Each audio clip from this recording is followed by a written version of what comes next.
അങ്ങനെ വീണ്ടും ഒരു ഓണം എത്തിയിട്ടുണ്ട്. അപ്പോൾ ഓണത്തിന് നമുക്ക് ഒഴിച്ചുകൂടാൻ പറ്റാത്തൊരു വിഭവമാണ് അവിയൽ. അപ്പോൾ ഈ അവിയൽ കഷ്ണങ്ങളൊന്നും ഒടിയാത്ത വിധത്തിൽ എങ്ങനെ അവിയൽ തയ്യാറാക്കാമെന്ന് കണ്ടാലോ?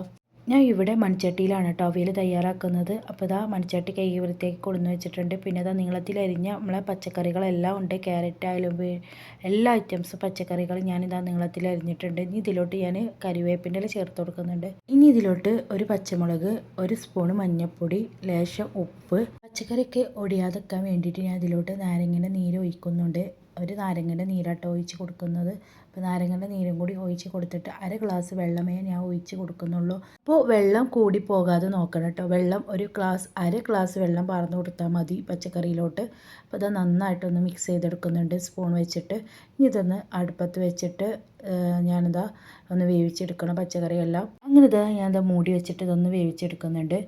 അപ്പോൾ ഇങ്ങനെ ഇതാ പെട്ടെന്ന് വെന്ത് വരും കേട്ടോ പച്ചക്കറികളൊക്കെ. അപ്പോൾ ഇതാ പച്ചക്കറികളൊക്കെ പെട്ടെന്ന് വെന്ത് വന്നിട്ടുണ്ട്. അപ്പോൾ ഇതിലോട്ട് ഇതാ അരപ്പ് നോക്കണം. അതിലോട്ട് ഞാൻ ഇതാ തേങ്ങ ചിരവിയത് ചേർത്ത് കൊടുക്കുന്നുണ്ട് മിക്സി ജാറിലോട്ട്. ഇനി ഇതിലോട്ട് ചെറിയ ഉള്ളി അത് ചേർത്ത് കൊടുക്കുന്നുണ്ട്. അര സ്പൂണ് ചെറിയ ജീരകം, 2 പച്ചമുളക് ഇവയെല്ലാം ഇട്ട് കൊടുത്തിട്ട് മിക്സി ജാറിൽ ഒട്ടും വെള്ളം ചേർക്കാതെ ചതച്ചെടുത്ത് കൊണ്ടുവരണം.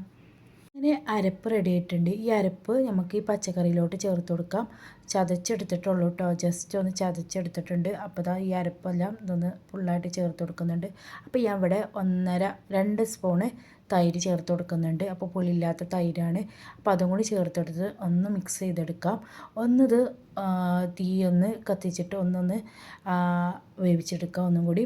പിന്നെ ഇതാ ലാസ്റ്റ് ഇതിൻ്റെ മേലെ കൂടി ഞാൻ പച്ച വെളിച്ചെണ്ണ ചേർത്ത് കൊടുക്കുന്നുണ്ട്. പിന്നെ കരിവേപ്പിൻ്റെ ഇല.